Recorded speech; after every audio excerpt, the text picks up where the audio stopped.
Vous le savez, ici on parle vélo sous toutes ses formes. Alors si je vous disais qu'il existe en France une fédération qui vous fait vivre cette passion toute l'année partout en France. La Fédération française de cyclotourisme, FF Vélo, à ne pas confondre avec la FFC. C'est plus de 110 000 adhérents, 3000 clubs sur toute la France et des milliers d'événements pour tous les styles, toutes les pratiques et surtout celui du plaisir de rouler sans compétition mais avec passion. Que vous soyez déjà dans un club ou que vous rouliez entre amis le week-end, sachez qu'il est très simple de créer votre propre asso et de rejoindre la fédération. En vous affiliant, votre asso et ses membres bénéficient d'une couverture adaptée et vous êtes couvert en cas d'accident, qu'il soit dans le cadre d'une sortie groupée ou même en solo.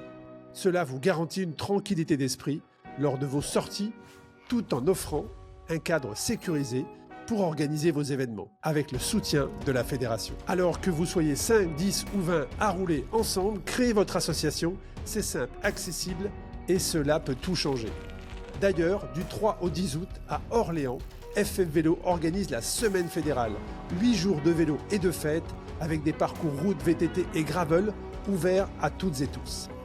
Et pour les amateurs de défis, il y a aussi la cyclo-montagnarde, 200 km, 4000 mètres de dénivelé, un véritable challenge. La Fédération française de cyclotourisme, c'est le vélo pour tous, avec tous. Toutes les infos sur le site ffvélo.fr. Et à tous, bienvenue sur un nouvel épisode du podcast Tous en selle. Donc c'est une nouvelle saison, on est dans la capsule La Roue tourne avec Camille. Salut Camille. Salut Arnaud. Et aujourd'hui, on a un invité exceptionnel, un invité de taille. Vous l'avez peut-être déjà entendu d'ailleurs sur le podcast Ultra Talk. C'est Raphaël Taïeb. Salut Raphaël. Bonjour à tous les deux. Ben moi, je suis ravi de te retrouver à nouveau avec un micro entre nous. On va parler de club, hein, puisque tu diriges, je ne sais pas si on peut dire que tu diriges, en tout cas, tu as récupéré le club de Corba il y a quelques années. Je trouve que cet exemple est parfait. Et quand on a décidé avec Camille de parler justement école de cyclisme, la vie d'un club aujourd'hui en France, je me suis dit c'est bon, j'ai l'intervenant parfait. Raphaël va venir nous partager son parcours aussi, qu'il a amené justement à reprendre le club de Corba, mais aussi sa vision qu'il veut transmettre. Donc voilà, un grand merci à toi pour ta présence. Et puis je vous le rappelle, hein, vous qui nous écoutez, vous pouvez aller voir le festival Tous en selle. Il suffit de vous connecter sur le site Tous en selle et comme ça, vous pourrez voir dans quel cinéma ce festival est diffusé et passer 3 heures à peu près à voir différentes histoires avec beaucoup d'anecdotes. En tout cas, ce qui est sûr, c'est que vous allez voyager avec le festival Tous en selle. Et on va aussi essayer de vous faire voyager avec le podcast, mais on va rentrer dans le vif du sujet. École de cyclisme, la vie d'un club. Camille, est-ce que tu as été licenciée jeune? Est-ce que tu as fait l'école de cyclisme?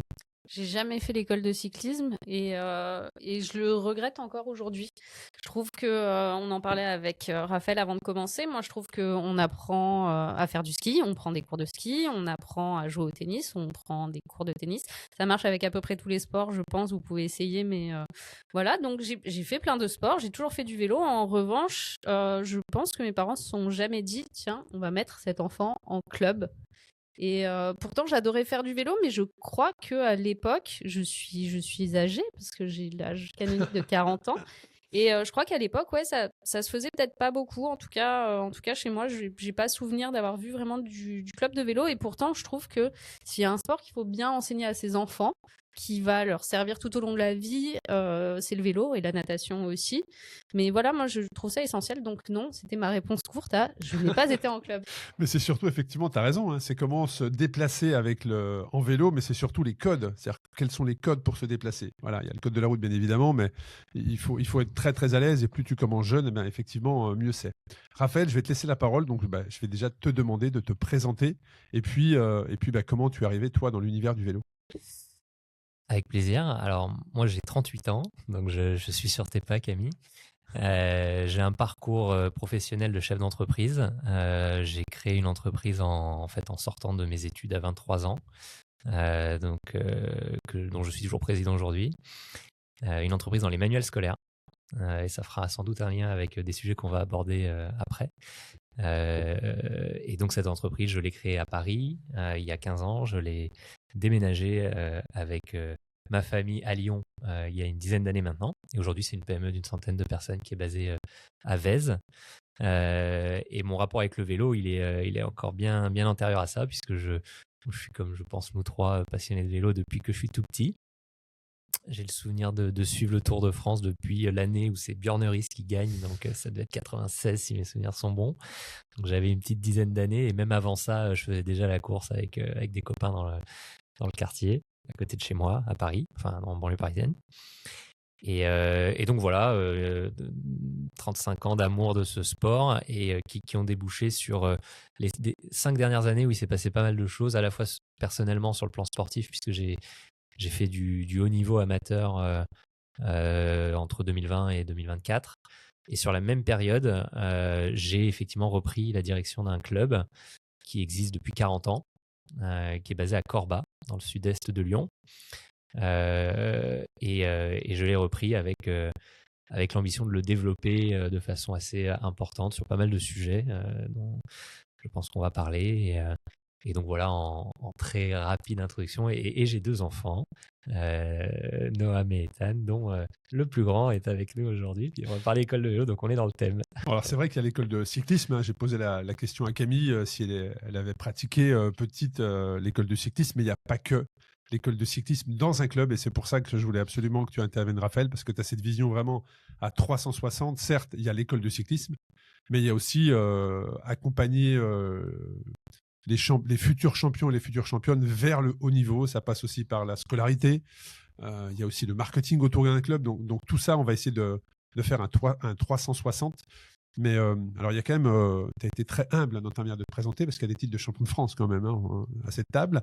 Voilà, et c'est pas nous deux. Enfin, Et je crois pas. Donc, j'ai Raphaël. entendu dire une petite place de 15e à l'étape du Tour aussi, un truc, vraiment un plateau Voilà, qui est donc on sait de rarement quoi on parle. relevé. Non, vraiment. On sait de quoi on parle. Donc, moi, la première question que j'ai envie de te poser, Raphaël, c'est pourquoi tu as décidé de reprendre un club? Alors qu'effectivement, il y a une réussite professionnelle.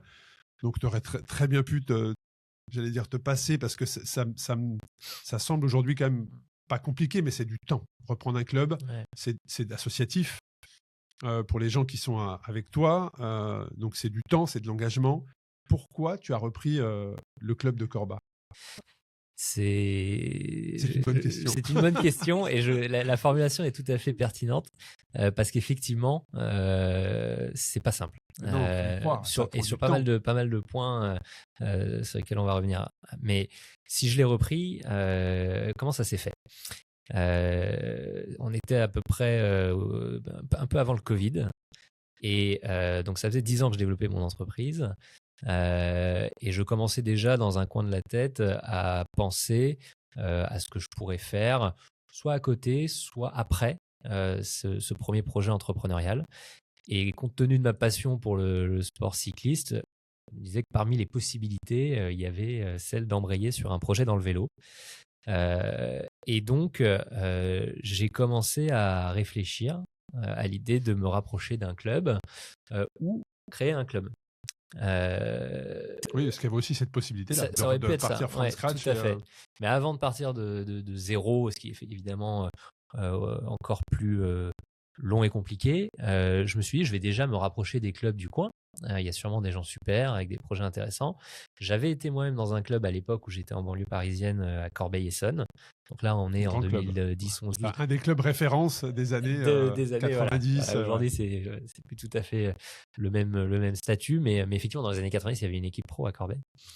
Alors moi, je suis arrivé après, je suis arrivé dans les années 2010. Donc j'avais connu la vie en club, mais en simple coureur. Et quoique maintenant qu'on en parle, ça me revient, j'avais été trésorier adjoint. À Corbeil À Corbeil, ouais. Dans les années avec les frères 2011, Chignoli. Moi, je me 12. souviens très bien des frères Chignoli, qui étaient très performants contre la montre d'ailleurs. Ouais, bah, ça devait Dominique être avant. Chignoli, je crois. C'était quelle année ça? Je pense que c'est les années 90. Ouais, c'est ça. Moi, je suis arrivé, je t'ai dit, année 2010. Ouais. Bref, donc j'avais cette culture du club. Mon père fait du billard français en club depuis de nombreuses années, en compétition, etc. Donc la culture associative et club sportif, je l'avais. Et donc je me suis dit, voilà, je vais commencer à un peu scanner les clubs du coin, et donc j'ai envoyé des hameçons à droite à gauche à des Et tu clubs qui, participais, hein, tu me l'avais dit ça, tu participais à des épreuves dans la région ouais, Rhône-Alpes, mais en maillot ouais, neutre. ouais, alors surtout des contre-la-montre, hein, on avait discuté au dernier épisode, des contre-la-montre qui étaient ma grande passion avec les cyclosportives et les étapes de montagne, compte tenu de mon gabarit. Et sur les contre-la-montre, en fait, à force de persévérance, j'avais fini tout seul dans mon coin sans être affilié à aucun club, à atteindre un niveau correct. Et effectivement, dans des épreuves du coin, à faire des performances qui, en plus des hameçons que j'avais lancés proactivement en contactant des clubs comme, enfin, il y a des très grands clubs dans le coin, à Bourg-en-Bresse, à Villefranche, etc. Eh bien, j'avais eu des contacts entrants, entre guillemets, des gens qui m'ont contacté, notamment les gens de Corba. Et puisqu'un week-end, je crois que j'étais arrivé devant un de leurs très prometteurs talents, Joris Chaussinan, qui est toujours athlète aujourd'hui. Et donc, j'avais reçu le coup de fil d'un des dirigeants. Il m'a dit, mais pourquoi tu ne nous rejoindrais pas? Et c'est parti de là, en fait. Et donc, le contact s'est noué comme ça, petit à petit.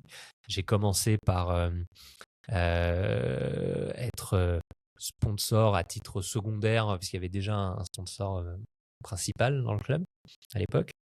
Donc, on va dire que j'ai accompagné à titre secondaire le club en tant que sponsor d'abord dès 2020. J'ai passé un peu de temps avec l'équipe, je suis allé avec eux en stage à la montagne, etc. Et j'ai senti qu'il y avait une ambiance et une culture dans ce club qui me plaisait beaucoup. Très positive, beaucoup de bienveillance, beaucoup de bonne entente entre les gens, d'humilité. Et en même temps, déjà, une forme d'ambition sportive, puisqu'ils étaient en National 3 à l'époque. Et à quel moment tu t'es dit, bon, là maintenant, j'embraye un peu plus, c'est-à-dire je prends la main sur le club Donc là, un an passe. pour appliquer ma vision. Ouais. Ouais, une année passe et on se retrouve en 2021. Et là, ils reviennent me voir. Donc, je suis sponsor du club, mais encore une fois, à titre accessoire, hein, c'était des petites sommes pour commencer. Et ils reviennent me voir en m'expliquant que leur sponsor principal, qui est là depuis 5 ou 6 ans, va se retirer. Ce qui, ma foi, arrive malheureusement Bien sûr. au bout d'un certain temps. Et donc, ils viennent me voir en m'expliquant qu'ils sont un peu à la croisée des chemins et que soit ils retrouvent un nouveau sponsor principal pour suivre leur chemin, soit tout peut s'arrêter.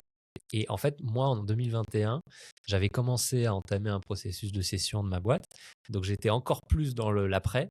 Et donc là, je me suis dit, il y a une opportunité. Et moi, je crois Les beaucoup. planètes se sont alignées. Ouais, je crois beaucoup à ça. À un moment dans la vie, il y a des trains qui passent et si tu le sens, il faut monter dedans, il ne faut pas le laisser passer, quoi. Et donc là, j'ai senti que le train passait, même si c'est vraiment eux qui étaient en attente. Moi, je l'ai vu comme une opportunité.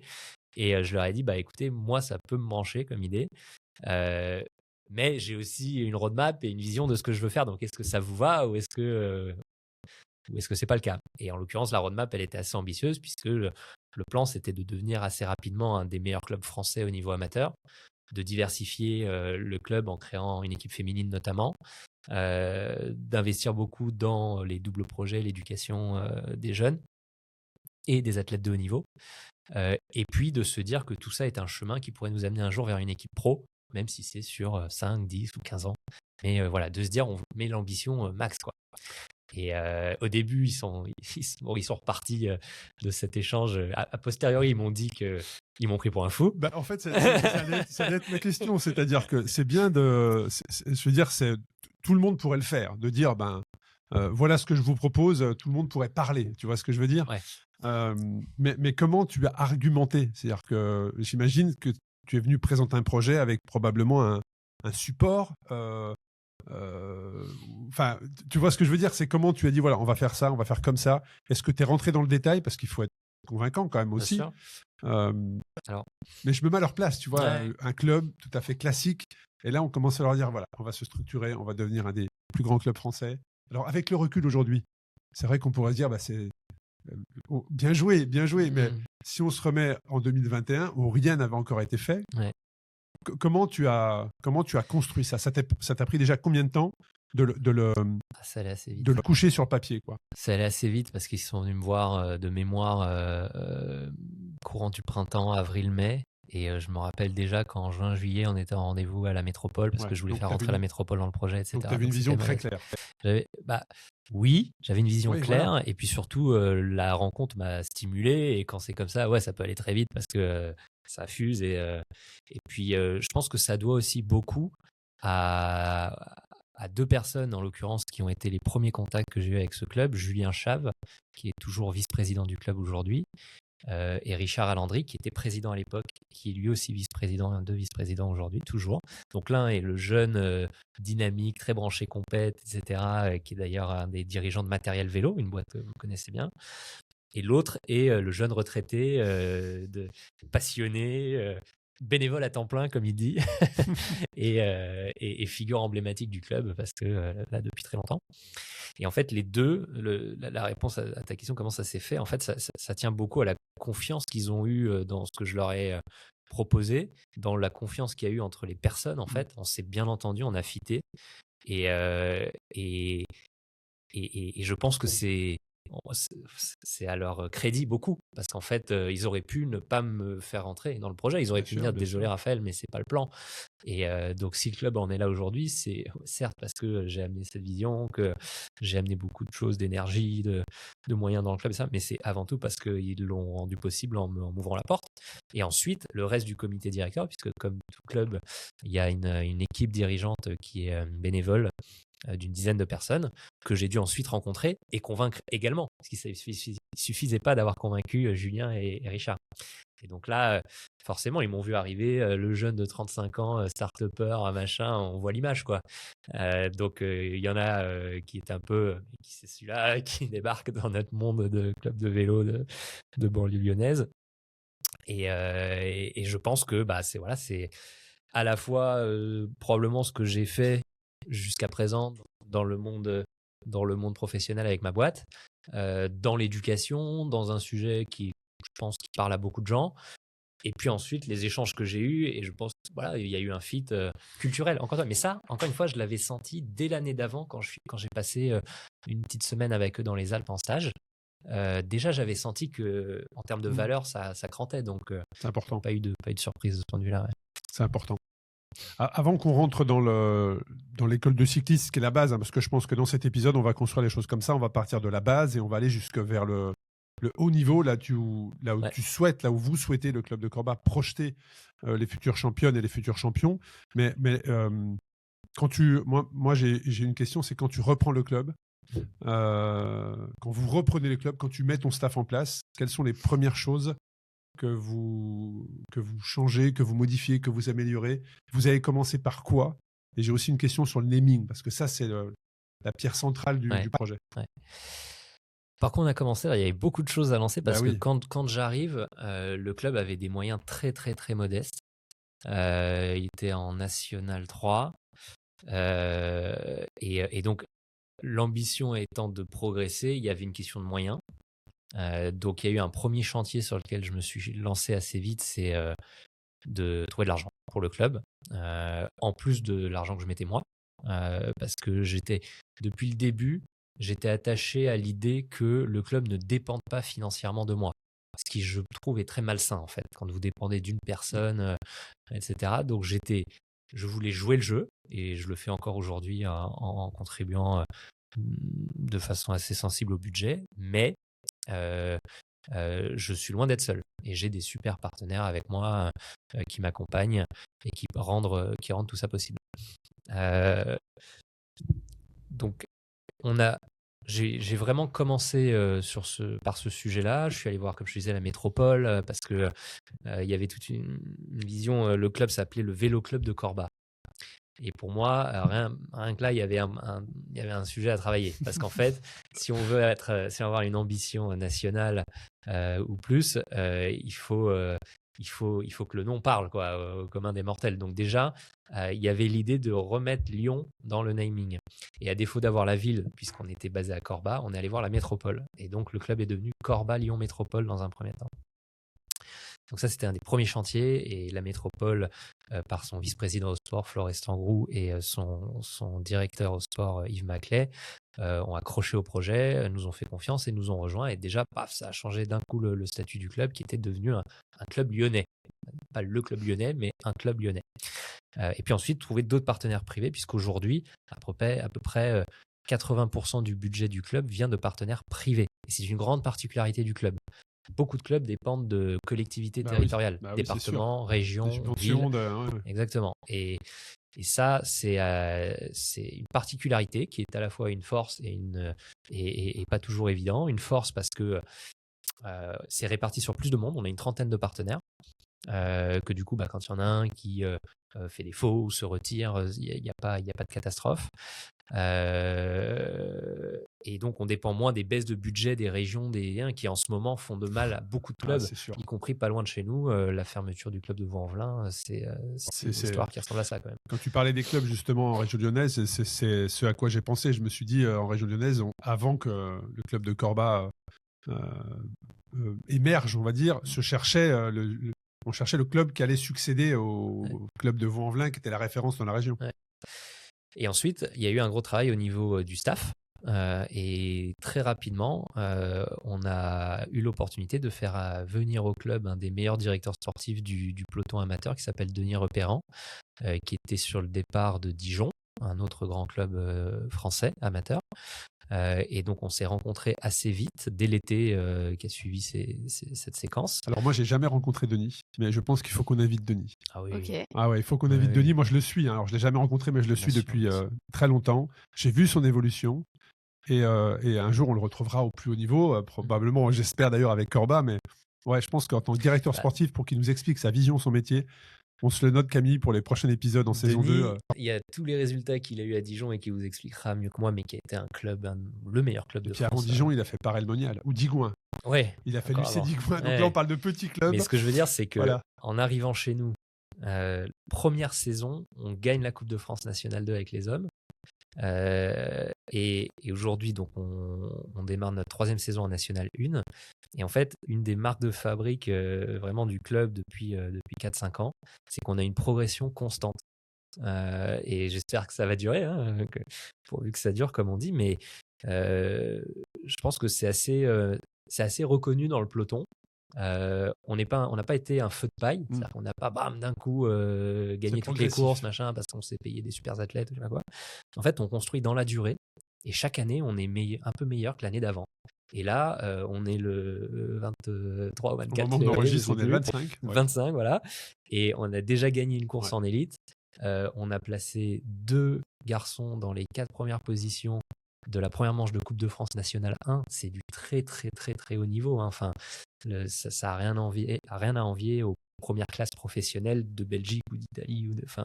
La N1 française, c'est du top, top, top niveau. Et donc, on met 2 garçons dans les 4 premiers. Enfin, aujourd'hui, à l'heure où on se parle, on fait partie des 8-10 plus meilleurs clubs au résultat sur ce début de saison. Et en fait, chaque année, on fait un peu mieux. Et ça, c'est Denis aussi. Donc, les résultats de Denis parlent pour eux. Et en plus de ça, on en reparlera, mais il y a l'ambiance, le climat au sein de ce club, qui est quelque chose sur lequel, comme je l'ai fait dans mon entreprise pendant 15 ans, une chose à laquelle je suis très attaché, c'est d'avoir un bon climat, un climat sain entre le staff, les bénévoles, les coureurs. Alors que la compétition de haut niveau, c'est pas facile parce que vous avez des caractères. Et nous, on est très attachés. Et Denis, on est hyper aligné là-dessus parce que Denis est quelqu'un de très gentil. On dit c'est un gros nounours, Denis, il est adorable. Et en fait, avec Denis, on est très attachés avec Julien et les autres d'avoir des athlètes qui sont des bonnes personnes, des gens sains et des gens avec qui on prend du plaisir à passer du temps.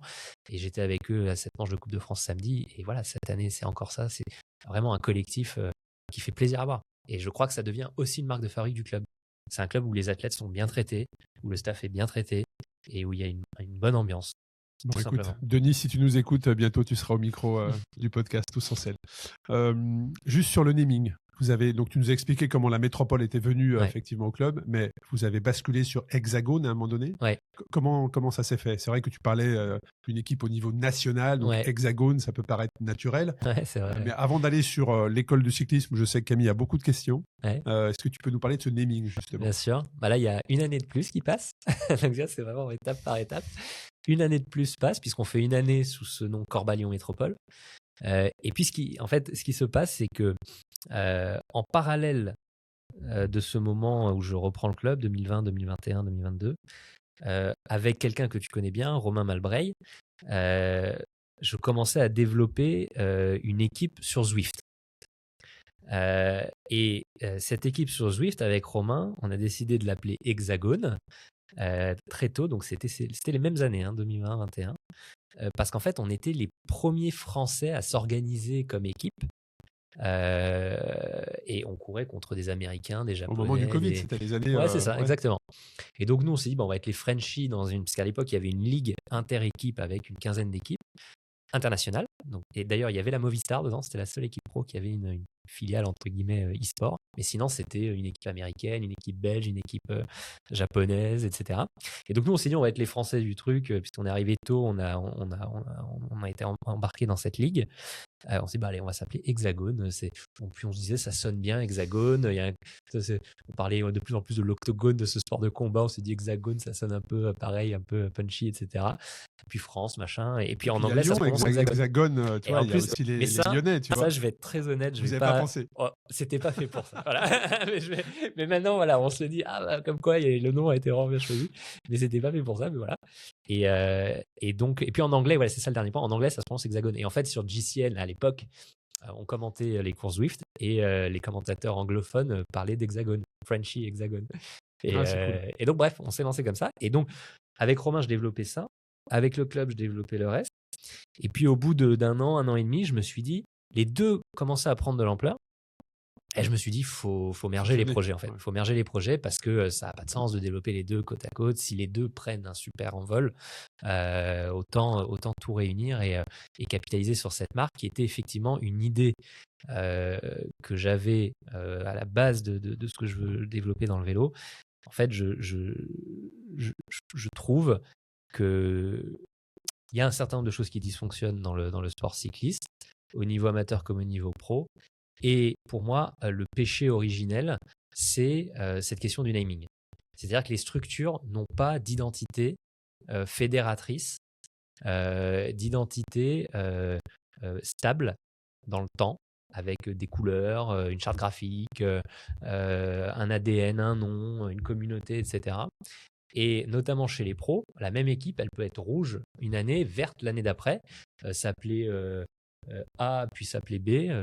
La course au sponsor, la course au partenaire titre. Ouais, donc en fait, il n'y a aucune identité. Donc en fait, les fans ne s'attachent pas aux équipes parce que passer du nom d'une banque au nom d'un hôtelier ou machin, un opérateur téléphonique. En fait, vous n'êtes pas fan d'une équipe, vous êtes fan des coureurs.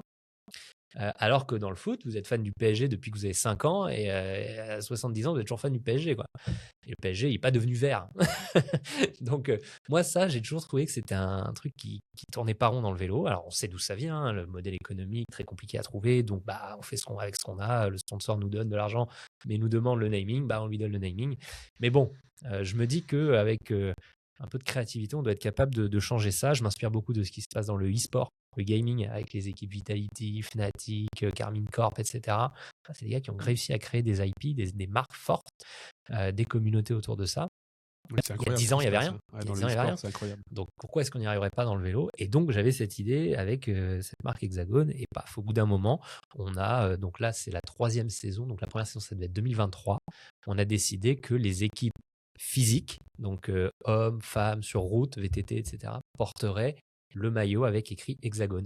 Et donc, c'est une équipe dont la genèse est sur Zwift, qui ensuite arrive sur la route. Aujourd'hui, à l'heure où on se parle, j'ai vérifié ce matin avant de venir, Hexagone, c'est la 2e meilleure équipe mondiale sur Zwift. Il y a 1000 équipes, donc c'est quand même un vrai niveau sportif. Et cette marque commence à s'installer, donc à petite échelle encore, mais je crois qu'Hexagone est une marque maintenant qui parle dans le monde, dans le petit monde du vélo, au moins amateur. Mais je sais que certains pros ont un œil sur Hexagone. Ouais, belle histoire. C'est une belle histoire. Mais si on revient sur, on reprend la base d'un club. On parlait de l'école du cyclisme tout à l'heure avec Camille. Comment vous fonctionnez aujourd'hui chez donc Hexagone, dans un club de vélo? Qu'est-ce que tu peux nous partager sur la vie d'un club et notamment l'école de cyclisme? La vie d'un club, c'est alors déjà de quel club on parle? Aujourd'hui, c'est un club de 250 licenciés à peu près, plus. Donc les licenciés, c'est vraiment ceux qui ont payé une licence FFC, Fédération Française de Cyclisme, ou FSGT au club. Et notre particularité, c'est que nous avons aussi via Zwift, une communauté qui n'est pas licenciée, mais qui se revendique appartenir à Hexagone parce qu'elle court sur Zwift avec le maillot Hexagone.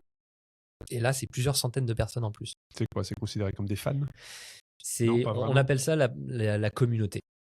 C'est communautaire. C'est-à-dire qu'ils peuvent être licenciés au club de Strasbourg, mais sur Zwift, courir Hexagone. Et ça, comme ça, on en a des centaines. Et qui sont fiers d'être Hexagone, vraiment. Il y a vraiment de l'appartenance. Donc, beaucoup de monde. Comment est-ce qu'on fonctionne aujourd'hui, le club? Donc 250 licenciés de tout niveau, tous âges. On n'est pas porté exclusivement sur le haut niveau. Ça, c'est vraiment quelque chose qui nous tenait à cœur, nous tient à cœur depuis le début. C'est de ne pas tout mettre sur l'élite. On considère qu'un club, c'est avant tout une association. Et une association, ça a un rôle vis-à-vis de son bassin géographique, vis-à-vis des jeunes, vis-à-vis des publics défavorisés, etc. Et c'est pas juste se faire kiffer, aller gagner des courses aux quatre coins de la France et regarder comme on est beau, comme on est fort, quoi.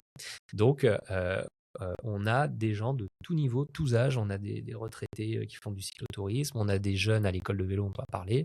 Et puis, on a des gens qui ont nos âges, qui font de la compète départementale ou régionale. Enfin, on a de tout. Il y a à peu près une trentaine, quarantaine de bénévoles extrêmement impliqués au sein du club. Et je veux leur rendre hommage aujourd'hui parce que vu tout ce qu'on fait au niveau du club, sans bénévolat, ce serait impossible. Qui se lèvent parfois tôt pour porter des barrières, pour préparer une buvette. Il y a pour notamment machin. une polémique sur les dernières courses professionnelles au niveau des bénévoles, mais sans les bénévoles, il n'y a même pas de course en fait. On ne serait pas là autour de la table à parler de club. Hein. Donc, Exactement. je te rejoins. Un grand merci à toutes ces personnes qui donnent du temps pour que les événements sportifs français existent. Tout à fait. Et qui, dans notre cas, en plus, animent l'école de vélo tous les mercredis. Une quinzaine de bénévoles tous les mercredis. Alors, certains sont retraités, mais la majeure partie non. Donc, ça veut dire qu'ils s'organisent professionnellement pour être là, etc. Enfin, c'est remarquable. Ensuite, il y a une dizaine de dirigeants, eux aussi bénévoles, à mes côtés. Donc, comité directeur du club. Donc, comme dans toute association, on a une trésorière, Stéphanie, qui fait un travail formidable. Donc, je dis deux vice-présidents, Julien Richard.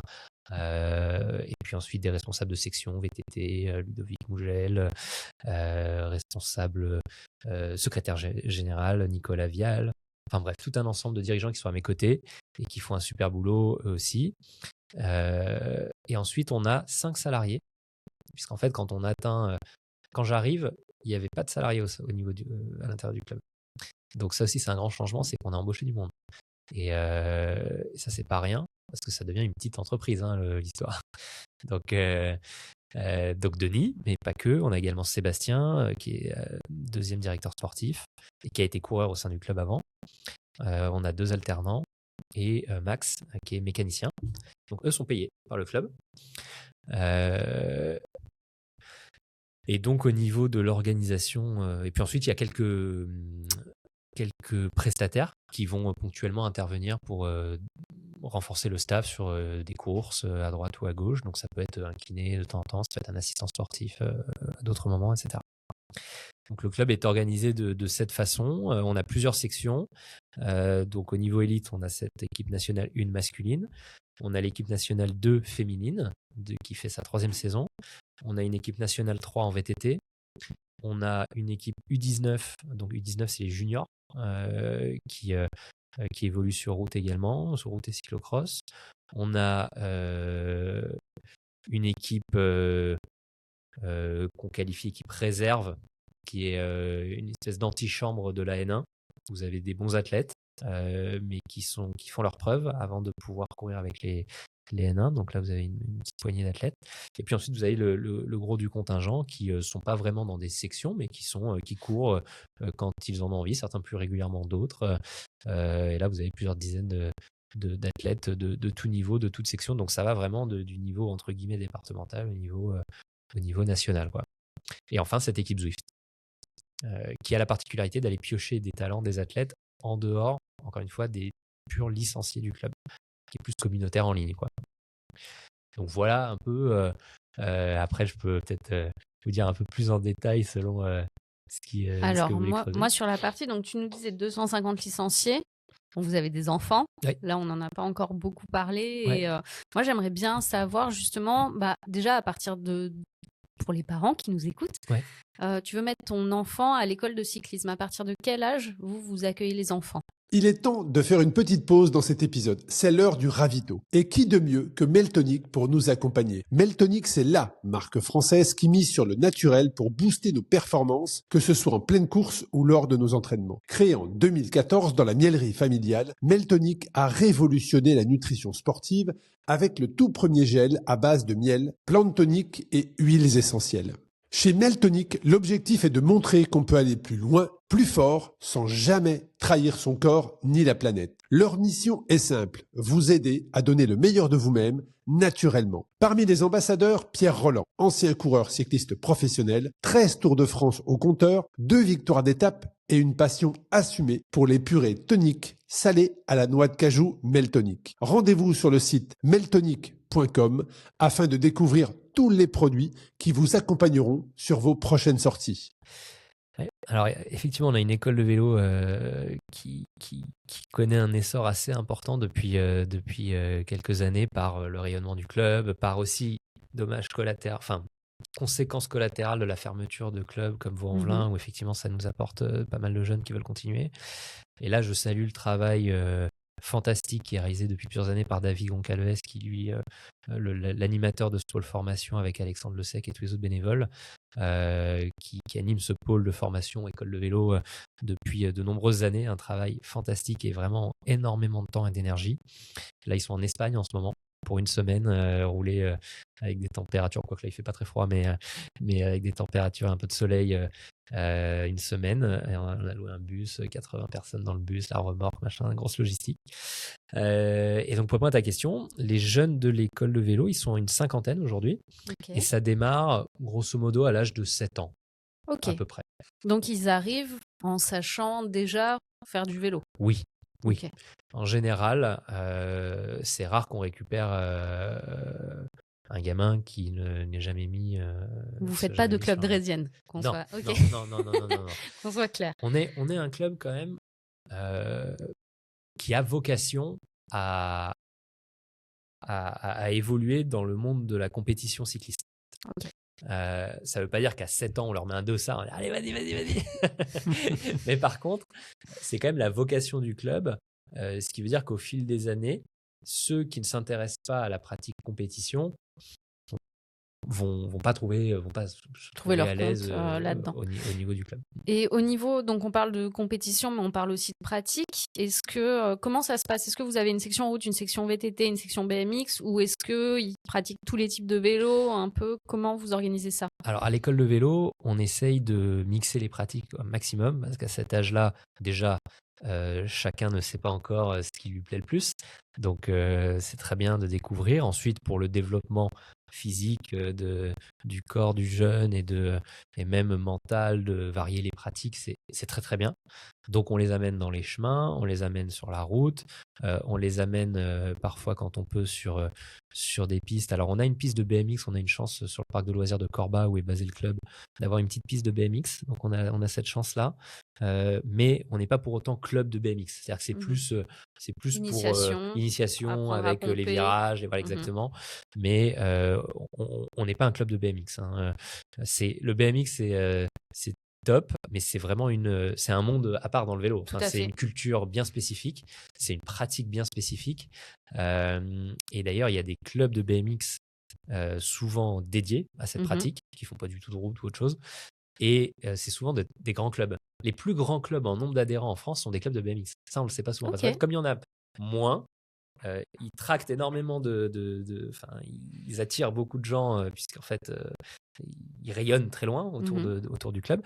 Et puis le BMX a ce côté ludique où en fait c'est une pratique qui a le vent en poupe dans la Fédération française de cyclisme. Oui, et puis avec les derniers résultats aux Jeux Olympiques, j'imagine que là les clubs doivent exploser en demande d'adhésion, c'est sûr. Mais en tout cas, voilà, on essaye on a entre autres chance avec l'accompagnement de la ville de Corba d'avoir accès à un ancien tarmac aérodrome en quelque sorte, avec comme un grand parking de supermarché où il n'y a rien, et puis c'est fermé à la circulation, personne ne peut rentrer. Donc On met des plots, machin. On a même dessiné un parcours de circulation routière au sol avec des stops, des machins, des trucs.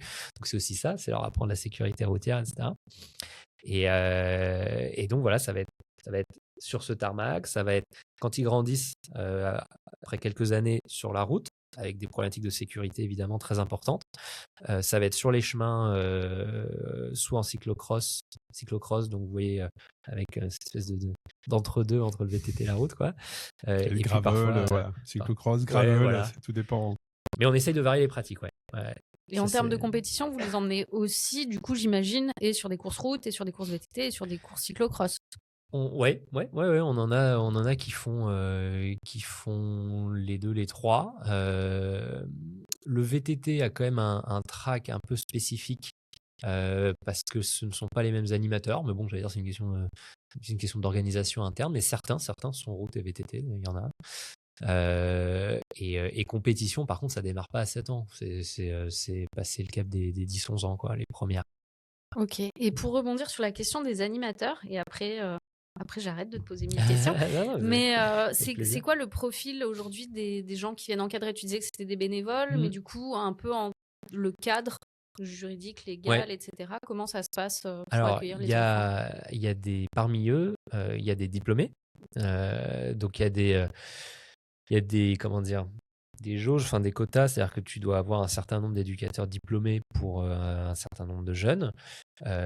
Mais on va dire, ces diplômés sont renforcés par d'autres bénévoles qui ne le sont pas nécessairement, mais ça n'a rien d'obligatoire, mais qui peuvent aider à l'encadrement, à la logistique le jour J, etc., etc.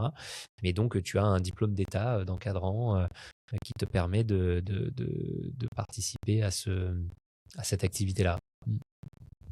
Très clair. Tu vas prendre ta licence, Camille? Moi, j'ai été licenciée 1 an au Paris Cyclisme Olympique. Oui, PCO. C'est le seul club où j'ai été licenciée. Très bien, ouais. Voilà. Et d'ailleurs, on en parlait juste avant de démarrer, mais le fait d'avoir créé l'équipe nationale féminine il y a donc 3 ans, enfin 3e saison là, ça commence à porter des fruits à l'école de vélo, puisque on a maintenant des jeunes fillettes qui s'inscrivent au club de Corba pour pratiquer le vélo alors qu'elles sont toutes jeunes, parce qu'elles, sans doute, qu'elles sont inspirées par leurs aînés qui évoluent au niveau national, qui font de super performances. Elles ont fini 3e de la Coupe de France l'an dernier en équipe. On a une championne de France La master, représentativité, je pense, dans le sport au féminin fait tout. Ouais. Et c'est vrai qu'on en parlait avant de commencer l'enregistrement, mais aujourd'hui, on le voit, les femmes adultes savent moins faire du vélo que les petits garçons. Aujourd'hui, il y a de nombreuses femmes, je pense, cyclistes qui nous écoutent, qui ne savent pas encore lâcher les deux mains, ou qui même, pour qui attraper un bidon, ça peut être compliqué. Et du coup, moi, je me dis, l'école de cyclisme, ne serait-ce que pour apprendre à être à l'aise sur le vélo, c'est un super atout pour les petites filles comme pour les petits garçons. Et si les petites filles, je pense qu'avec la visibilité de ce que vous faites à Corba, qui apporte un ancrage local, plus la grande visibilité nationale avec le Tour Femmes, avec de plus en plus de profils de cyclistes. Championne française, Ferrand Prévôt. On a Pauline qui a fait quelque chose d'incroyable, qui a Sandre-Beaugrand en triathlon, qui a aussi fait quelque chose d'incroyable et qui arrive à montrer que on arrive à un très haut niveau aujourd'hui sur le vélo féminin en France. Je pense que c'est super positif et si vous avez des petites filles, mettez-les au vélo. Ouais, bien sûr. Non, mais c'est une bonne transition. Moi, je voulais que tu nous parles justement du cyclisme féminin. Tu as commencé à répondre, mais qu'est-ce que vous avez mis en place? Quel est l'effectif? Quelle est l'ambition du club? Alors, on a lancé une section féminine. Donc, notre section féminine, on l'a lancée en 2023. Première saison 2023. Donc, on l'a lancée à l'été 2022, le temps de recruter les athlètes, etc. Et c'est important de noter que parmi les équipes de National 1, hommes, donc on est aujourd'hui une petite vingtaine d'équipes, on n'est que 2 à avoir des filles, avoir une section féminine. Il y a l'Occitane, un club, comme son nom l'indique, d'Occitanie, et nous. Donc au niveau amateur, sans doute aussi parce que, encore une fois, c'est pas simple tous les jours de porter une structure amateur, que ce soit sur les sujets d'orga, mais aussi sur les sujets financiers, faut se le dire. Le sport amateur la période actuelle n'est pas simple pour le sport amateur post-JO. Oui, c'est sûr. Dans un contexte économique où, que ce soit dans le public ou dans le privé, on a tendance à baisser les budgets, etc. Le sport amateur est en danger. Ah oui, non, vraiment, c'est évident. Il faut le noter. Ouais. Et il faut qu'il y ait une prise de conscience de ça et que tout le monde réfléchisse à comment permettre au sport amateur de perdurer. Pas pour le plaisir juste, mais parce qu'en fait, ça a une vocation sociale d'avoir un écosystème sportif dans une société comme la nôtre, parce que c'est des valeurs d'éducation, parce que ça donne du bonheur, ça donne ça donne de la confiance. On parle du cyclisme féminin, généralement, exactement. je pense, tu vois, la période quand tu es ado, que ce soit un garçon ou une fille, le sport, si tu es en échec scolaire, peut te sortir de cet échec-là, et te donner confiance en toi pour ta vie d'adulte. Donc, c'est important. Exactement. Mais c'est un chiffre qui m'interpelle. Quand tu dis que 2 clubs seulement ont le pendant d'un club homme chez les femmes, pourtant, des clubs féminins, il y en a. Ouais. Ça veut dire que c'est des clubs qui se créent, ou une structure qui est seule, c'est-à-dire que c'est un club qui est 100% féminin, parce que dans les clubs de division nationale chez les femmes, il y a plusieurs clubs. Donc, ça m'interpelle en me disant, mais ça veut dire quoi? Ça veut dire qu'un club qui est historiquement, on va dire, plutôt masculin, ne se renouvelle pas ou n'arrive pas à se structurer pour avoir et recruter des filles, et ça part from scratch? Les gens préfèrent partir from scratch? Je pense qu'il y a moi, je vois 2 éléments. Il y a le premier élément qui est celui que j'évoquais, à savoir que financièrement, probablement que la plupart des clubs sont déjà taqués sur leur projet actuel. Bon, alors peut-être qu'ils surinvestissent sur les hommes aussi, hein, on y reviendra, mais nous, on a fait des choix dans notre équipe masculine qui font que on peut aussi se permettre d'allouer un peu de budget sur les femmes, notamment sur la question de la rémunération des coureurs, qui est un sujet qui, moi, est un cheval de bataille, mais j'y reviendrai après, parce qu'aujourd'hui, dans le monde amateur, on est proche de l'esclavagisme sportif, hein, j'ose le mot, mais on demande à des jeunes de ne faire que du vélo en leur donnant 500 balles par mois au black. Et après, on se gargarise de gagner des courses parce qu'en fait, on a fait venir les meilleurs athlètes parce que le club d'avant, il donnait 400 €.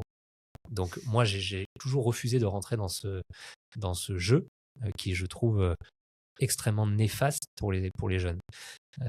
Bref, donc vu qu'on ne le fait pas, probablement qu'on a un peu plus de latitude pour investir chez les filles. Donc, bon, il y a ce sujet financier. Et ensuite, je pense qu'il y a un sujet culturel. Il y a un sujet culturel où, moi, je le vois depuis quelques années que j'évolue dans cette petite sphère du sport cycliste amateur.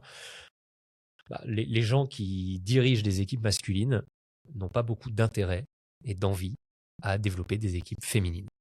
C'est peut-être vrai dans l'autre sens aussi, mais il y a vraiment un truc culturel. Il y a ceux qui veulent développer des équipes avec des mecs et il y a ceux qui veulent développer des équipes avec des filles. Et aujourd'hui, je vais être transparent, ça se passe bien au sein du club, mais il a fallu bosser. Il a fallu bosser pour donner envie à tout le monde d'avancer dans le même sens. Il a fallu convaincre. Il a fallu convaincre, encore une fois. Et je fais un clin d'œil amical à Denis, il le sait, que lui aussi, il a fallu l'emmener dans ce projet, parce que Denis, ça fait 15 ans qu'il fait des mecs, et aujourd'hui, ça se passe très bien. Mais voilà, je pense qu'il y a un sujet culturel. Et d'ailleurs, c'est intéressant de voir que même chez les pros, il y a des équipes pros qui ont des hommes et des filles, bien sûr, mais il y a un exemple qui est assez frappant, c'est celui de la FDJ. Les hommes et les filles sont dans 2 structures différentes. Incroyable. Les filles n'ont rien à voir avec Marc Maliot. Je pense au partenaire. Je pense au partenaire qui lui finance ces 2 équipes, qui doit se dire, mais où est le sens en fait, tu vois? En plus, j'ai vu qu'il y avait eu un camp d'entraînement dernièrement où les 2 se sont retrouvés. Et ça, je pense que c'est à l'initiative du partenaire qui est commun. Ouais. Mais alors, c'est peut-être lié à la personne aussi. Je dirais que l'histoire est fracassante pour ça. Mais il a dû évoluer quand même. Mais bon. Ouais, et puis, on revient à ce que tu disais, Raphaël, aussi, où l'équipe maintenant s'appelle FDJ, mais ça n'a pas toujours été le cas, cette équipe féminine. Et du coup, c'est toujours cette histoire de sponsor. Ouais, où tout à fait, voilà, t'as raison. l'équipe féminine, elle est incroyable. Ils sont en train de mener des super beaux projets. Et Stéphane Delcourt, il se bat quand même Ah ouais. depuis Bah, toujours. il a plié le game, là, je Ah pense. ouais, Cette non, mais, année, avec Nike, avec la FDJ, enfin, Ouais. mais la hype vraiment, qu'a cette ouais. équipe, déjà 5 victoires cette année. Une Demi Vollering qui arrive. Ouais, Enfin, bravo, c'est dingo. Mais respect. Ce lui, qu'il lui fait, vraiment ouais. partait de très loin. Moi, je me rappelle, il y a quelques années, quand j'étais chez Shimano, l'équipe féminine, personne ne voulait en entendre parler. Hein. C'était et c'était il y a pas si longtemps, mais Ouais. c'était vraiment, on me disait, mais non, mais Ouais. le cyclisme féminin n'existe pas. On se parle de quelque chose il y a 7 ans. Hein. C'était pas Ouais. non plus si loin. Et ouais, moi, je pense que je suis entièrement en phase avec toi. Je pense qu'il y a des mentalités qui sont en train de progressivement changer. Ouais. Je pense qu'il y a aussi le fait que l'UCI dit, maintenant, pour toutes les équipes pro, va falloir qu'il y ait un pendant féminin. C'est Je tellement pense logique, en que fait. s'il n'y avait pas ça, tout ce qui se passe aujourd'hui dans le vélo féminin, on ne le verrait pas parce qu'il n'y aurait toujours pas de moyens. Tu vois, mal payer les coureurs, c'est un sujet chez les jeunes, c'est un gros sujet chez les femmes aussi. Il y a une Bien nana sûr. qui est bien payée et il y a des articles dans tous les magazines de vélo Bien sûr. qui essayent de parler de son salaire, etc. Alors que par rapport aux hommes, c'est bon, laissez-la tranquille. Ouais, tout à fait. Alors que c'est évidemment profondément injuste, mais même au-delà de l'injustice, sportivement, en tant que fan de sport, moi, quand je regarde une course de vélo à la télé, que ce soit des hommes à 400 watts ou des femmes à 300 watts, perso, je vois pas la différence. Enfin, quand j'ai la caméra de face, c'est ça que quand je regarde la télé sur Eurosport, je vois les filles ou les garçons qui avancent, je suis elles sont face à moi. J'ai aucune notion de est-ce qu'elles sont à 25 ou à 23 km/h. Et je trouve, digression, tu vois, mais je trouve que stratégiquement, aujourd'hui, c'est plus intéressant de regarder les filles. Ouais, Il y a pas, des le courses, game n'est pas L'arrivée plié. du dernier tour. Ouais, voilà, dingue. La montée de- J'ai Ouais, plus vibré parce 4 que secondes. le tour, il est plié à chaque fois. Là, on magnifique. sait à peu près qui va gagner. Alors que chez les femmes, c'est encore vachement libre. Ouais. Il n'y a pas encore d'équipe qui écrase tout le monde. Il peut y avoir de gros Et, rebondissements. et du coup, je trouve que ça devient C'est pour ça que, à un mon peu avis, plus intéressant à regarder. le sujet, il est vraiment culturel. Parce que quand tu regardes le tennis, le foot, il y a quand même d'autres sports où. Alors, c'est pas encore. Sans doute, il y a toujours progrès à faire, mais moi, j'ai le souvenir que tout jeune, je regardais déjà Roland-Garros femmes. Enfin, et on nous explique que oui, mais elle tape moins fort, c'est moins spectaculaire au foot, machin, etc. Mais je veux dire, admettons, je suis pas convaincu, mais admettons, en vélo, mais ça ne s'applique pas. En vélo, le spectacle est le même, voire, comme tu dis, meilleur.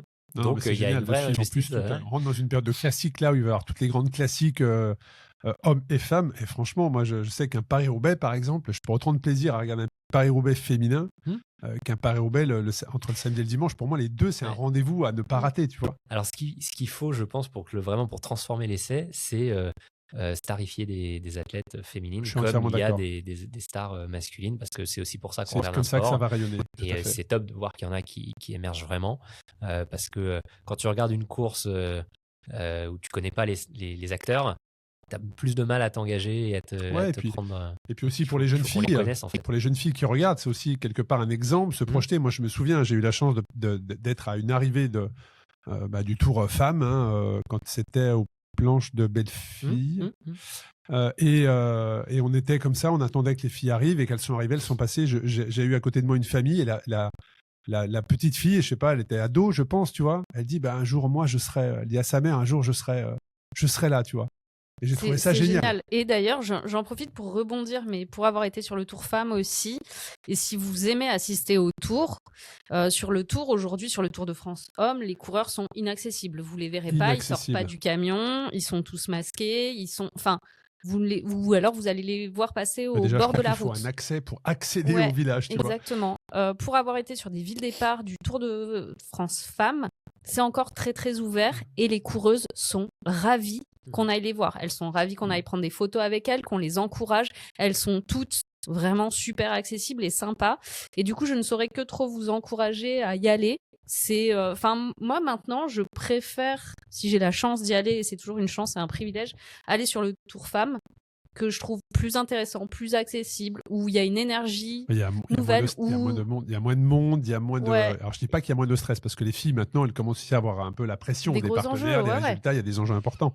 Mais c'est je un trouve autre univers. l'ambiance vraiment super cool et super accessible. Et voilà, et pour soutenir le cyclisme féminin, s'il y a un truc qu'on peut faire, nous, en tant que particulier, c'est peut-être aller sur le Tour Femmes et soutenir les filles. Et elles sont vraiment super cool et accessibles, je trouve. Ouais, je te rejoins. J'avais la même sensation. Donc merci Raphaël pour ces explications sur ce que vous faites pour les femmes. Et je comprends qu'il y a de plus en plus de petites filles qui rejoignent votre école de cyclisme. Et il y a un sujet aussi qui était important et que tu voulais en parler. Et nous aussi, on voulait en parler. C'est comment aujourd'hui vous accompagnez les futures championnes, les futurs champions dans leur scolarité, tout en parallèle allant chercher le haut niveau pour, pourquoi pas, se projeter sur une carrière derrière. En fait, quand je suis arrivé dans ce peloton, dans ce monde du cyclisme amateur, j'ai vraiment été choqué par cette façon de manager les athlètes, notamment les jeunes athlètes, dans un monde amateur. Alors moi, moi, le vélo, c'est un plaisir depuis que je suis gamin. J'ai fait de la compète tard, entre mes 25 et 35 ans, mais par plaisir, quoi. Et en fait, de voir qu'au plus haut niveau amateur, comme je le disais tout à l'heure, on demande aux athlètes de se consacrer exclusivement au vélo, alors qu'on a des gamins qui ont 18, 19, 20, 23 ans. Et en échange de quoi on leur propose une indemnisation au lance-pierre. Ça donne des gamins qui arrivent à l'âge de 25 ans. Burn-out. Alors, burn-out, pas de diplôme, un CV vierge, vide. Et effectivement, burn-out dans le sens qu'est-ce que je vais faire maintenant. C'est tellement d'exigences. Exactement. C'est 25 heures aller à peu près minimum d'entraînement par semaine. 20, avec 25, presque pas de vie sociale à côté fait. Pour ne pas avoir justement des envies. Enfin, t'es vraiment focus et puis t'es fatigué parce que t'as eu des entraînements qui sont exigeants, t'as passé des heures sur des intensités ou sur du foncier. Et je te rejoins complètement. Il y a une énorme pression de résultats ou d'équipe. Et à un moment donné, ça passe plus. Et ça, en fait, moi, je me voyais pas demander ça à mes athlètes. Je me disais, mais je pourrais pas me regarder dans la glace de demander ça à des athlètes. Parce que je suis président d'un club, que j'ai envie que mon club brille, et donc je vais leur demander à eux de mettre leur vie entre parenthèses pour 500 balles par mois et leur dire fais que du vélo et essayer de leur faire croire qu'ils sont en train de vivre un rêve et qu'ils vont passer pro, etc. Il y en a qui vont passer pro, mais c'est quoi le taux ? 1%, 2%, c'est quoi ? Donc c'est-à-dire 98% qui ne passent pas. Donc, et le problème, c'est qu'ils font 1 an, et puis ils font 2 ans, et puis ils font 3 ans, et puis ils disent mais ça va finir par porter ses fruits, etc. Puisque j'étais mieux que l'année d'avant. Hein. Et bah oui, tu progresses, mais bon. Et au bout du tunnel, il y a 98% qui passent pas pro. Donc moi, je me voyais pas demander ça à mes athlètes, et donc ça m'a fait réfléchir sur mais qu'est-ce qu'on peut faire à l'inverse. Et venant du monde de l'éducation par la boîte que j'ai créée et mon parcours perso, je me suis dit voilà un truc sur lequel on peut les aider. On peut leur procurer un accompagnement qui va les aider dans la vie, c'est les accompagner dans leurs études, de différentes façons dont je vais parler, ou s'ils sont déjà diplômés, à se construire un CV et à commencer à accumuler des expériences professionnelles. Alors évidemment, en aménageant, parce que tu l'as dit, le sport de haut niveau et notamment le vélo de haut niveau, c'est extrêmement chronophage. C'est un grand problème de ce sport, c'est que pour avoir le même niveau, pour évoluer au même niveau en vélo ou en course à pied, tu fais 3 fois plus de volume, 3 fois plus d'heures. Donc 20 heures par semaine, et 6 jours par semaine quasiment, c'est très compliqué. Plus les déplacements le week-end, ou à ce niveau-là, tu traverses la France tous les week-ends. Donc tu es fatigué le lundi matin. Donc c'est sûr que c'est très compliqué, il faut aménager. Mais en aménageant, on peut y arriver. Et moi, alors, j'étais pas le meilleur, mais j'ai quand même couru en élite il n'y a pas si longtemps que ça. J'étais pas ridicule. J'étais pas le meilleur, mais j'étais pas ridicule. J'étais chef d'entreprise avec 2 gamins. Et oui, je m'entraînais 15-20 heures par semaine. Alors, ok, j'étais chef d'entreprise, j'aménage mon emploi du temps, etc. Mais il n'empêche que j'avais le boulot, la pression, la maison, les trucs. Donc, ce que je veux dire, c'est que c'est gérable. Et à mon sens, les athlètes qui se retranchent derrière l'idée que s'ils ne se mettent pas à temps plein, ils vont pas y arriver, je vais peut-être être un peu dur, mais c'est que c'est peut-être écrit qui passeront pas. Oui, là, je te rejoins aussi. Mais tu dis c'est gérable, mais parce que tu as l'expérience, tu as la maturité. Quelqu'un qui a 18 ans, 20 ans, qui ne voit que le professionnalisme, n'avait pas le recul que toi, tu avais à ton âge, en étant père de famille, en ayant une boîte. C'est vrai. Tu vois, Et là-dessus, c'est ce qu'on veut leur amener, c'est voilà, ce recul. je suis C'est d'accord. en tant que staff, en tant qu'encadrant, de leur dire c'est possible. On a des partenaires avec des écoles, on a un partenaire avec la Tony Parker Academy, on a des partenaires avec d'autres écoles du coin, M Lyon, etc. On a un partenaire avec ADECO, on a une trentaine de boîtes qui nous soutiennent où on peut trouver des stages, des alternances, etc. Oui, vous Euh, accompagnez, vraiment vous accompagner accompagnez et en on fonction du aménage, projet de... on libère du temps l'après-midi ou à certains moments en hiver quand il fait nuit tôt pour aller rouler c'est tôt le matin, on se débrouille, on aménage, on fait en sorte de trouver des solutions et aujourd'hui je disais qu'on avait gagné une course en élite en ce début de saison. Celui qui gagne, Julien Marin, ingénieur, bac plus 5, il vient d'avoir son diplôme. Et l'année dernière, Mathias Ribeiro, champion de France de contre-la-montre, élite, autant dire le niveau. Oui. Et bien, Mathias Ribeiro, ingénieur, pareil, bac plus 5 en stage de fin d'études. On a gagné la Coupe de France Nationale 2, le classement général de la Coupe de France avec les performances, entre autres, de Samuel Pallier, médecine, je ne sais plus quelle année de médecine. Adrien Guillonnet, alors évidemment, une force de la nature, parce qu'il a été pro. Adrien Guillonnet, qui travaillait, je crois que c'était au CNRS à l'époque, et qui faisait des performances incroyables. On avait Florenté Guillot, qui était prof, instituteur en école primaire. Mais tout ce que tu nous dis là, Raphaël, il y a 5 ou 10 ans de ça, ça aurait été des extraterrestres dans le monde du vélo. Tu vois, moi je me souviens encore des exemples, on disait, lui il est ingénieur. C'était une exception dans les cyclistes professionnels, il y a de ça 10 ans, 5, 10 ans, 15 ans. Ouais. Alors que... Et même aujourd'hui, même un Guillaume Martin ou un Romain Bardet, je pense qu'il n'y a pas une interview où on se dit pas, lui, il a fait des études. Ouais. Mais oui, on les fait passer pour des intellectuels. Ouais. Et d'ailleurs, je pense que c'est un peu l'image qu'on a dans le peloton maintenant. C'est à force de rabâcher ça et puis d'attirer les athlètes qui sont en phase avec ça. C'est-à-dire que les athlètes qui viennent nous voir, c'est des athlètes qui sont d'accord avec nous en fait. Et moi, souvent, je participe au recrutement des athlètes tous les étés parce que, comme je vous disais, je suis très attaché au climat. Donc le climat, ça commence. Aux valeurs, bien sûr. Donc ça commence par qui rentre dans le club, quoi. Donc je participe au recrutement avec Denis tous les étés.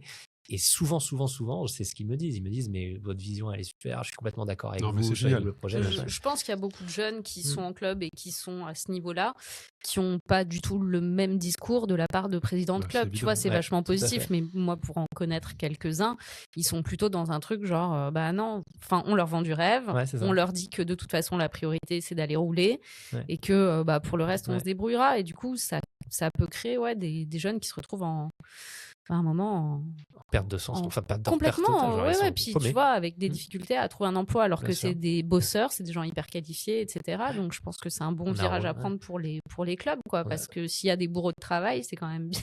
Les jeunes qui veulent passer pro, il faut juste les encourager dans ce sens-là, quoi. Côté entreprise, évidemment, c'est ce que j'explique, c'est que les athlètes de haut niveau, ils ont énormément de choses à apporter en entreprise, parce que c'est pour faire du sport à ce niveau, il y a forcément des qualités mentales et des personnalités exceptionnelles. Forcément. Même s'il y a un don de la nature ou quoi, il y a forcément quelque chose à exploiter et à faire fructifier aussi dans le monde du travail, quoi. Donc, c'était intéressant, mais quand je t'écoute parler, on voit que ça casse les codes. Mais c'est aussi pour ça que tu es là, Raphaël, c'est que je voulais absolument que tu nous donnes ta vision d'avoir repris un club et d'avoir eu cette vision-là. Mais quand je t'entends parler, je me dis, mais est-ce que tu as déjà échangé avec un Romain Bardet qui lui a une vision très... qui sort du cadre aussi du monde du cyclisme professionnel. Est-ce qu'il y a déjà eu des connexions où il y a une envie de connecter avec Romain sur sa vision du professionnalisme aujourd'hui, où lui il parle d'une draft, il parle de clubs avec des budgets équivalents pour justement pas qu'il y ait trop d'écart entre un club qui a beaucoup de moyens et un club qui n'en a pas. Voilà, je sais pas, je pense à ça. Quand je t'entends, je me dis, mais ça fitterait tellement. Je pense que je suis pas le seul. Je pense qu'on est nombreux, notamment entre guillemets jeunes. On va dire qu'on est jeunes autour de la table. Merci pour moi. Les nouvelles générations, en tout cas, ramenées à la moyenne des dirigeants du vélo, on va dire, que ce soit amateur ou pro d'ailleurs. Avec déjà un constat qu'il y a quand même plein de choses ça marche sur la tête dans le vélo, sur plein de sujets. Quand j'ai vu là, il y a 2 semaines, le sprint où les mecs sont sur 2 files différentes, tu te dis, c'était une espèce de caricature de mais ce sport va pas bien en fait. et des sujets, il y en a d'autres plus sérieux où de différents registres. Et ça, Romain fait le constat.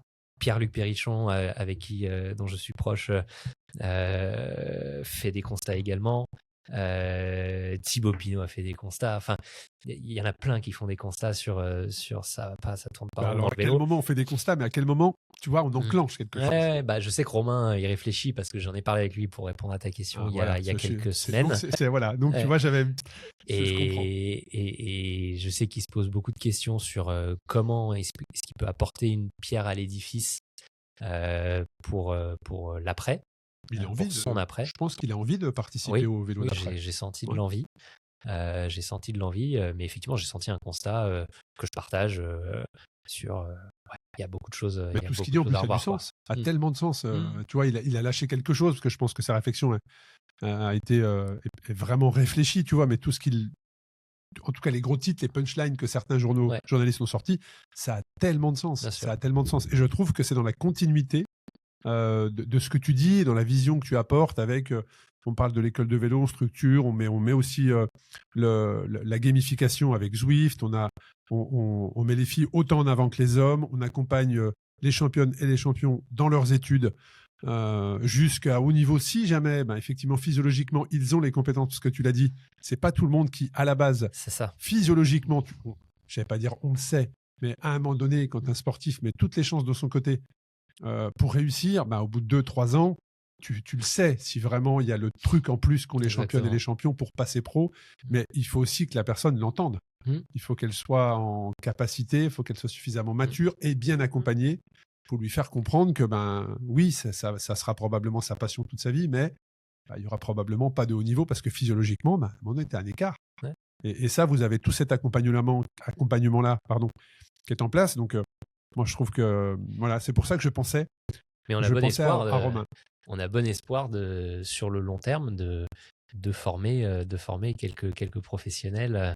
Et le travail qu'on porte à la formation commence à avoir des fruits puisque on a eu il y a quelques semaines là le champion de France cadet de cyclocross. Et on a Jean-Loup Fayolle qui avait signé chez Arkea qui était passé par le club. Donc on est au début, on commence à avoir quelques étincelles. La formation, c'est quelque chose qui prend du temps, mais j'ai bon espoir que dans quelques années, on ait nos premières pépites qui évoluent vers le plus haut niveau. Mais encore une fois, pas en faisant de la chair à canon avec des contingents d'athlètes qu'on fait venir chaque année en disant il y en a bien un qui va finir par passer, puis les autres, tant pis, ils vont faire autre chose. Non, c'est en faisant du spécifique, en s'adaptant à chaque athlète. Progressivité, un peu comme progressivement, voilà. Et puis il y a un projet pour chacun. Et faire du haut niveau amateur, c'est déjà super. C'est déjà super. Et puis si on peut en parallèle avoir un diplôme, avoir une expérience pro qui permet aussi de se vider la tête. Parce que quand on met tout dans le sport, moi j'ai vu, quand j'ai fait ces quelques années de haut niveau, où j'ai fait les 20 heures par semaine, etc., en fait, j'ai vu à quel point c'était bénéfique d'avoir ma boîte à côté et même mes enfants, ma vie de famille, etc. Parce qu'en fait, pendant ces années de haut niveau, évidemment, tout n'a pas été rose pendant 3 ans. Il y a des moments, c'était dur, il y a des moments, je me suis blessé, il y a des moments, je faisais des contre-performances, il y a des moments... Et donc, en fait, quand t'as que ça dans ta vie, mais tu broies du noir quand ça va pas. Donc, t'es bien content de pouvoir dire allez, je mets ça de côté, je vais me concentrer sur la boîte, sur les équipes, sur machin, ou sur les enfants. Sortir un petit peu la tête de l'eau. Sur la tête. Et en fait, tu reviens, c'est des cycles, tout ça, c'est des cycles. Et puis quand ça va pas dans la boîte, ça va sur le vélo. Donc en fait, si tu as une vie équilibrée, c'est un lieu commun que je dis, mais si tu as une vie équilibrée, tu pédales beaucoup mieux. Ouais. Tu pas tous tes œufs dans le même panier, ça va mieux. Parce que c'est vrai qu'au départ d'une épreuve, il n'y en a qu'un qui lève les bras. Et oui, en il n'y en plus a de ça. Ou une, mais voilà, il n'y a qu'un athlète, que ce soit un homme ou une femme, qui lève les bras. Et tu en as 200, 250 derrière qui se sont entraînés 20, 25 heures par semaine et qui, eux, ne gagnent pas la course. C'est vrai que c'est comme ça. C'est comme ça.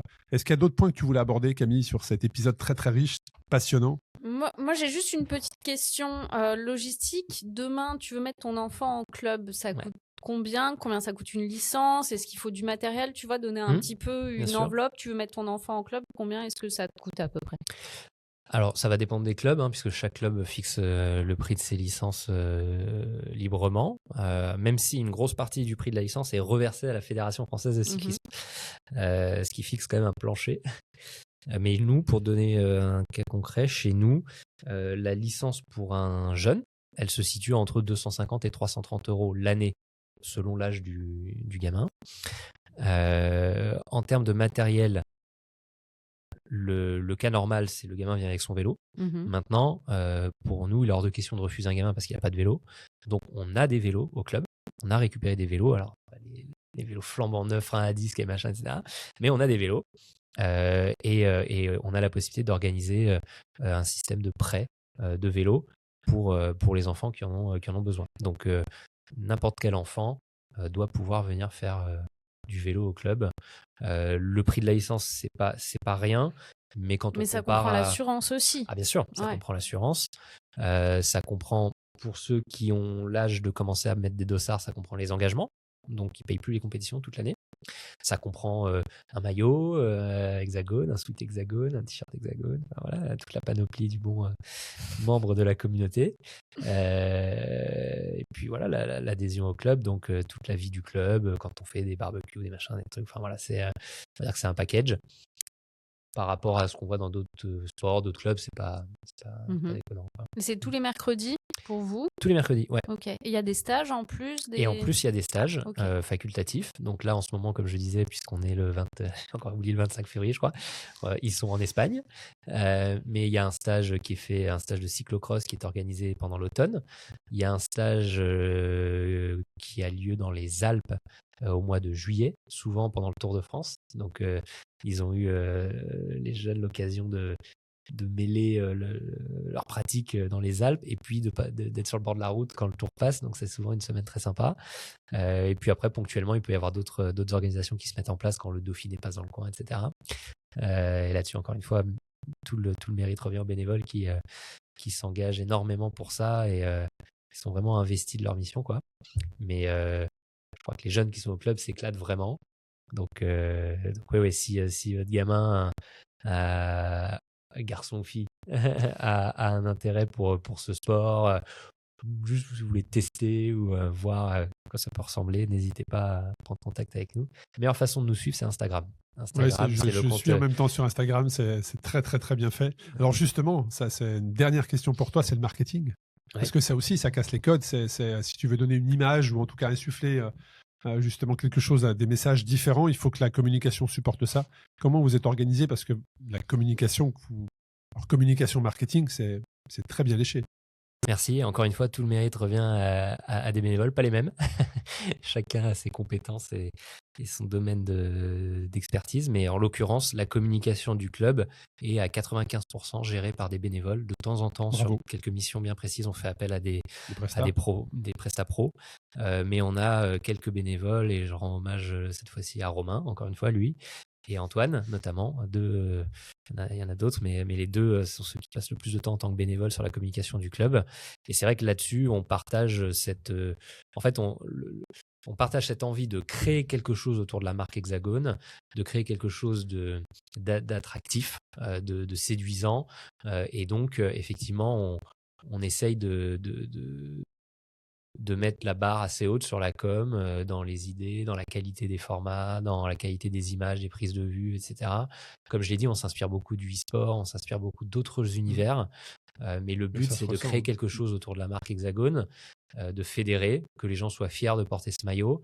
Et c'est pour ça, effectivement, qu'on met tous ces moyens et toute cette énergie avec du matériel comme celui que je vois ici, dont je suis familier. Et ce qui nous vaut aujourd'hui, alors qu'on était vraiment inconnu il y a 2 ou 3 ans, on est aujourd'hui le club le plus suivi sur Instagram. Le club amateur le plus suivi sur Instagram, devant les clubs qui sont en N1 depuis 10 ou 20 ans. Hexagone.cc sur Instagram. Ouais. Je vous invite, allez vous inviter. Vous vous abonnez pas. On a fait des publis Insta, on a eu 2 millions de vues, 3 millions de vues. Et on s'est même amusé à comparer avec des équipes pro. Et en fait, au prorata du nombre de publications qu'on fait, on est milieu de World Tour. En termes de statistiques, de vues, d'engagement. Je suis dessus et je vois 3 millions, 2 millions 4. Si tu vas voir des équipes comme Cofidis ou d'autres, en fait, on a des meilleures stats Instagram que des équipes.